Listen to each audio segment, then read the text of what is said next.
Hey guys, welcome to the channel. Welcome back to Three River Blades. So I'm going to do a series called Shop Talk where I walk around my shop and kind of talk about some of the things that you might want to look out for, especially if you're new into knife making. I do have you guys on a selfie stick.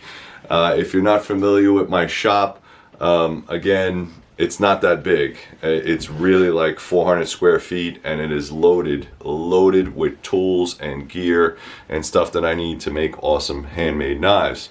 Now again, I am the only sole proprietor, so I am a one-man shop. So if you purchase something from me, it's going to take a while to get out there, but I guarantee you'll get it and you absolutely will like it.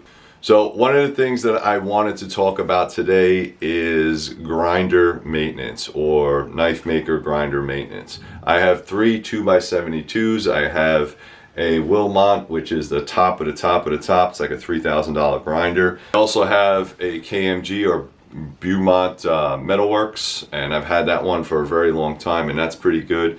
And then I have one that I purchased, it was like a kit where you can put it together. It's made of tubular steel. And I use that one the most because I use it on my flat platen. And the reason I do that is because I like to have three grinders set up in a row depending on what I'm doing. As a single man shop, it's easy to just walk back and forth for the grind or the handle or whatever I need to set it up instead of constantly changing wheels, all right? And we'll talk a little bit about that as we go on. Now, the last grinder I mentioned, again, is a kit. I'm not sure if they're selling it. I will annotate it if I can find it. But basically, it's tubular steel with a bunch of wheels and pulleys, and you could buy it yourself and put it together. And that's exactly what I did. And you're going to have to buy a motor and a switch and all that stuff. And then once you put it all together, it's a 2x72 grinder. And it's actually pretty good. I've been using it for a couple of years. But again, it's not awesome because eventually it'll break. And that's what tools and machines do. They break down. So you have to be able to fix it, take care of it yourself. There's no repair guy that's going to come to your house and fix it. All right, so you have to learn this stuff. All right, so let's go over there and take a look at what happened. All right, guys, so first things first, what I had done is I replaced the old tool rest. Most of the tool rests that you're going to get are in a 3/8 or 5/16. They're very, very thick. And as you can see right here that it's gotten a little bit chewed up. That wasn't so much of a problem. The problem was it was just very, very short. Now what I did is I got a piece of 012 steel. This is about 18 inches long and about 5 inches width. I drilled, tapped, milled, and flattened out this flattened out this tool rest. It is only 1/4 of an inch thick. It is 012 steel, but I figured that, you know what, if I'm going to do large blades, and I do have a bunch of large blades, I wanted to make sure I had something big enough. Alright, so I'll show you the underside. It's really not that hard to do. Again, the tubular steel came with the kit for the grinder itself, so I didn't have to worry about it. The only thing I had to do was mill this out for another,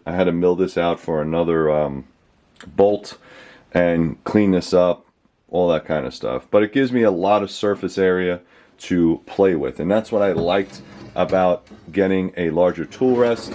Again, you can buy large tool rests if you want, but being a metal worker or somebody that works with their hands, you should be able to just put that together. All right, so this is the grinder itself. And again, like I said, it's all tubular steel that you just bolt together. This is a flat platen. And then the base is just another large piece of, I think, 4x4, and it has wheels, pulleys, bearings, all that stuff. All right, and this is where you put the tool rest. I'll show you. Just goes in here. There you go. All right, it's a little bit more heavy. All right, works pretty good. Didn't have a problem with it until yesterday. So once I finished putting my tool rest together, I was starting to use it, good to go, and then my motors just died. I didn't figure it out until later. I had to figure out, there's no schematic here, and after a couple of sparks, I figured out what went where, but this was the culprit. All right, this goes to this switch, and that is completely burned out. All right, so I don't know if something got in there or maybe I overheated it, but the switch is completely gone. All right, so I have to I ordered a new switch. The motor still works. This is a, what is that? Toolmex 1.5 horsepower, and it's a 1725 RPMs. All right, it's not variable speed. So what I did is I put these collars on there, and these collars work as a variable speed. There's one here, and there's one back there. And then what that does is if you switch the belt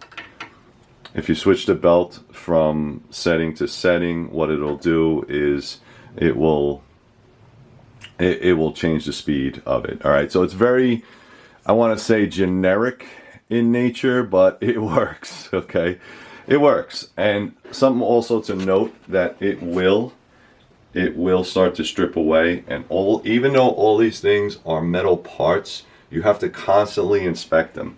So again, that was just a freakish thing where maybe this thing blew out. I get it, but I also wanted you to take a look at some other things. All right, so this is the tracking wheel. If you notice the difference between the motor wheel and the tracking wheel, notice the size difference. This is what it's supposed to look like. It's supposed to be pretty thick. It's supposed to have a round or oval shape. All right, now look at the tracking wheel. All right, not exactly as thick anymore. All right, and these are aluminum wheels, and they will get worn down, and as you can see, this one's pretty damn worn. So what was happening was the belts weren't tracking correctly. It made a flat spot, and it destroyed this wheel. So this also needs more maintenance. All right, so I still got to fix it. No big deal. More money I got to spend. All right, also check out your platens. Now I use this mostly for flat platen. I don't change it all too much, but if you run your thumb or finger along this, you can feel there's a little bit of a divot, and more noticeably, if you look on the side, you can see where there's a little bit of a dip. Okay, and what that does is, as you're grinding your knives or grinding your steel, that's going to wear away, and it's going to cause uneven spots. All right, so if I put this close here, and my knife is, let's say, 2 inches tall, I'm constantly hitting the same spot. It will grind this away, and then again, you're going to get uneven grind. So that's another thing that has to be replaced. All right, so a couple other things here and there. These wheels you might want to also replace. They're looking pretty worn. And another big thing, especially on this one, is I lost the spring, or I'm sorry, the spring broke. So I've been using bungee cords. All right, the spring broke. That's the tension for the belt. And again, the spring that came with this was a screen door spring.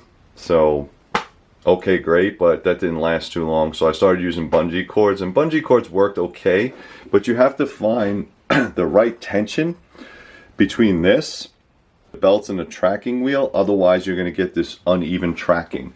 And that's why it's very important, if you are going to get one of these kits, you will save some money, but you also need to know how it works, how to fix it yourself. There's nobody coming to help you. All right. Also, you can check on the forums and stuff like that. Maybe they'll have some information, but no one's really coming to help you. I also put an anvil back there to keep this thing from vibrating. This is just a piece of board with some 2x4s underneath it, because you do have to mount it to something. I didn't want to mount it to my metal table, so I just made a platform for it. Lighting is also another issue. I have a couple lights, one here and then one up here. You have to have multiple levels of light because you can't see where you're grinding. All right, and the older you get, the harder it is. So again, make sure you're taking care of that as well. Just to give you an idea, this is my Wilmot. All right, Wilmot grinders, makes excellent grinders. This one actually flips over on the side. Has a lighting option right on top, which I like. And this is my KMG. And again, even though this was one of my first professional grinders, it does have the speed control, which is kind of nice. The other one only has the pulley system, that's speed control. This also has a speed control. And even though this is decent, what I didn't like about this is that your tool rest goes on this. So what I didn't like about this one is that the tool rest fits in here, and then you have to constantly screw it down. Not a big deal. I mean, it works. It is less weight, but I would rather prefer, like on the Wilmot, if you see, it has multiple slots. So it has 1, 2, 3. You could put another rest in here. It also has tightening bolts, which are very easy to get to. Okay, that kind of thing. And it's all one piece. It's very, very modular. This is an older system. It still works. It still does everything I need it to do. And also get yourself quite a bit of different wheels, because you're going to need those as well. Alright guys, thank you very much. I hope you appreciated that.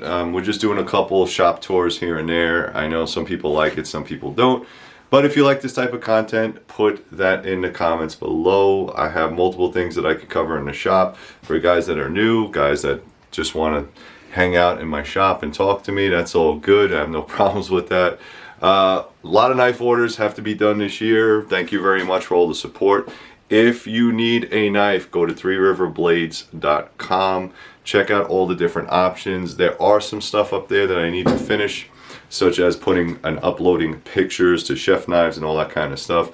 And as you can see behind me, that's all full of steel. I have steel everywhere, and I have a lot of projects coming up this year. Make sure you check out my Patreon. If you want to be a Patreon member, it only costs you $1 a month. Check out all my other channels: Three River Books, Three River Survival, Three River Kydex. All right, so there's a lot of content getting made. And if you want to, you can use one of the links down below. I am an Amazon affiliate. If you want to, you can support this channel. $1 a month. You can go to Patreon, become a Patreon member. You get to watch content like this before anybody else. All right, guys, thank you very much. And as always, keep grinding.